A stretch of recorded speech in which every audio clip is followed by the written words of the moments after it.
Katika historia ya anga za kivita, ndege ya F-35 Lightning II imekuwa ikihesabiwa kuwa kilele cha mafanikio ya kiteknolojia ya kijeshi ya Marekani na washirika wake. Kwa miaka mingi, F-35 imekuwa ikitangazwa kama ndege ya kivita ya karne ya 21 yenye uwezo wa kujificha kwenye rada, kufanya mashambulizi kwa usahihi wa hali ya juu na kukusanya taarifa za kijasusi kwa njia ya kiteknolojia isiyolinganishwa.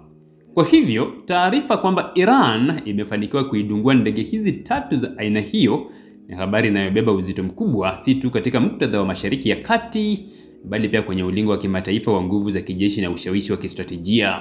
Kwa mujibu wa taarifa rasmi kutoka Iran, ndege hizo tatu ziliangushwa katika kipindi cha mashambulizi kati ya Iran na Israel, mazingira yanayodhihirisha kwamba Iran imepiga hatua kubwa katika kujijenga kiulinzi dhidi ya mashambulizi ya kisasa.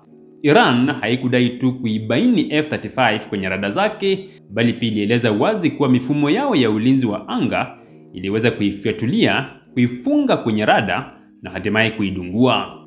Hii ni kauli ambayo, ikiwa ni ya kweli, inavuruga kwa kiasi kikubwa dhana iliyokuwa imejijenga kwa miaka mingi kuhusu ndege hiyo, kwamba haiwezi kugunduliwa kirahisi wala kushambuliwa kwa ufanisi.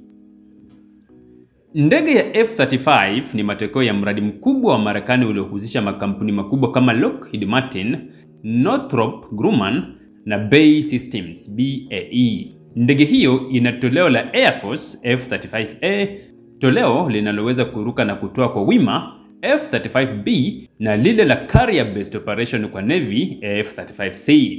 Kwa gharama ya zaidi ya dola milioni 80 kwa kila ndege na zaidi ya bilioni 500 kutengenezwa kwa ujumla, F-35 ni mojawapo ya miradi ya gharama kubwa zaidi kuwahi kufanywa na Marekani katika historia ya kijeshi. Marekani pamoja na washirika wake kama Israel, Australia, Uingereza na Italia waliamini ndege hii ingetawala anga kwa miongo kadhaa bila changamoto kubwa. Lakini madai ya Iran yanaibua wasiwasi mkubwa juu ya ufanisi na ulinzi wa ndege hizi. Iran kwa upande wake imewekeza sana katika miaka ya hivi karibuni katika kutengeneza mifumo ya ndani ya kujihami dhidi ya anga. Kati ya mifumo hiyo ni Bavar 373, mfumo wa makombora wa ndani ambao ulianzishwa rasmi mnamo mwaka 2019. Iran inadai kuwa Bavar 373 ni sawa na S-400 ya Urusi, moja ya mifumo hatari zaidi ya ulinzi wa anga duniani. Iran pia inatumia mifumo mingine kama Hodad 15 na Sayad 4B ambayo inachanganya teknolojia ya asili ya Kirusi na ubunifu wa ndani wa Iran.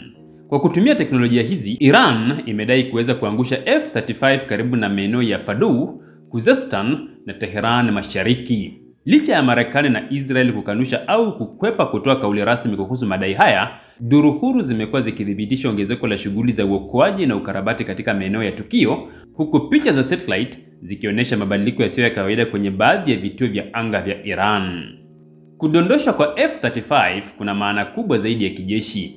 Moja ya nguzo kuu za sera ya Marekani na washirika wake ilikuwa kutegemea teknolojia ili kuzuia vita vya uso kwa uso. Hii ni kusema kwamba ndege kama F-35 zilipaswa kufanya uchunguzi, kushambulia na kurudi salama bila mawasiliano yoyote ya moja kwa moja na adui. Katika muktadha wa Mashariki ya Kati, hili lilikuwa muhimu sana, hasa kwa Israel ambayo hutegemea F-35 kwa operesheni zake ndani ya Syria, Lebanon na hata Iraq. Ikiwa Iran inaweza kuibaini F-35, maana yake ni kwamba uwezo wa kufanya mashambulizi ya kushtukiza unapungua sana. Hii inashusha morali na matarajio ya nguvu ya anga ya Marekani na washirika wake. Pia, tukio hili lina madhara makubwa ya kisiasa na kisaikolojia. Kwa muda mrefu, Iran imekuwa ikipigwa vita vya kisiasa, kiuchumi na wakati mwingine ya kijeshi kutoka kwa Marekani na washirika wake. Mafanikio ya Iran katika kudondosha ndege hii ni ishara ya udhubutu, ujasiri na ustahimilivu wa taifa hilo mbele ya vikwazo na shinikizo la kimataifa.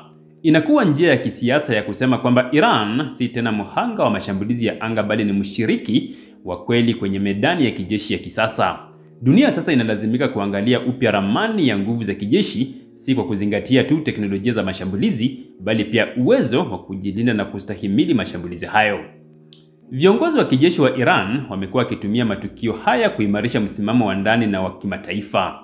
Brigedia Jenerali Amir Ali Hajizadeh alieleza wazi kuwa Iran haitosubiri kushambuliwa tena, bali itaendelea kuboresha uwezo wake wa kulinda anga. Kwa mtazamo wa Iran, kuangusha F-35 si tukio la kijeshi pekee, bali ni ushindi wa kimkakati na wa kiakili katika vita ya karne ya 21. Kwa upande mwingine, tukio hili linaongeza mvutano kati ya mataifa yenye silaha kubwa duniani. Marekani haitokubali kirahisi hadhi ya F-35 kuchafuliwa bila hatua.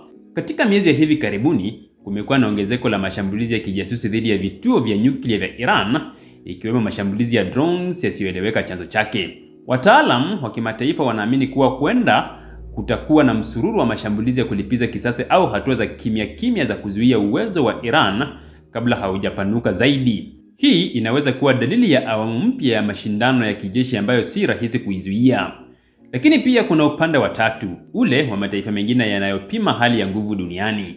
Mataifa kama China, Korea Kaskazini na hata Urusi yanaangalia kwa makini uwezo wa Marekani kudhibiti teknolojia zake. Ikiwa ndege ya kisasa kama F-35 inaweza kudondoshwa kwa mafanikio na mfumo wa ndani wa Iran, basi kuna uwezekano kwamba mataifa mengine pia yatachukua hatua ya kuimarisha mifumo yao ya ulinzi wa anga kwa haraka, huku wakipunguza utegemezi wao kwa Marekani. Katika ulimwengu wa leo wa nguvu zinazopanda na kushuka, kila tukio lina uzito mkubwa katika kupanga sera za kitaifa.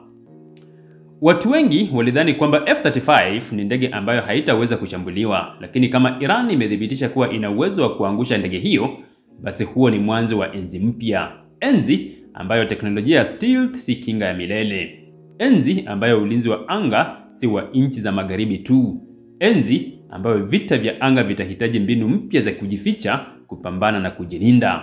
Kwa ujumla, kuanguka kwa F-35 hakumaanishi mwisho wa ndege hizo, lakini ni kengele ya tahadhari kwa wale wote wanaotegemea teknolojia kama mlinzi wao pekee. Vita vya kisasa vinahitaji mchanganyiko wa akili, teknolojia, taarifa na mbinu za kina. Iran inaonyesha kuwa hata nchi iliyo chini ya vikwazo vya kiuchumi inaweza kubuni suluhisho la kutetema dunia. Kama dunia haitachukua tahadhari, basi inaweza kushuhudia mapinduzi ya kijeshi yatakayoandika historia mpya ya nguvu za kijeshi duniani. Katika historia ya silaha na mapambano, kila zama huwa na silaha zake za enzi. Wakati fulani zilikuwa pinde na mishale, kisha bunduki, makombora na sasa ndege zisizoonekana. Lakini kadri ubunifu unavyosonga mbele, kila silaha huwa na mwisho wake wa kisayansi. Swali sasa ni je, F-35 imeanza safari ya kushuka hadhi? Na je, mfumo wa kijeshi wa dunia uko tayari kwa zama mpya ambapo Iran na mataifa mengine yasiyotarajiwa yanageuka kuwa vinara wa uvumbuzi wa kijeshi?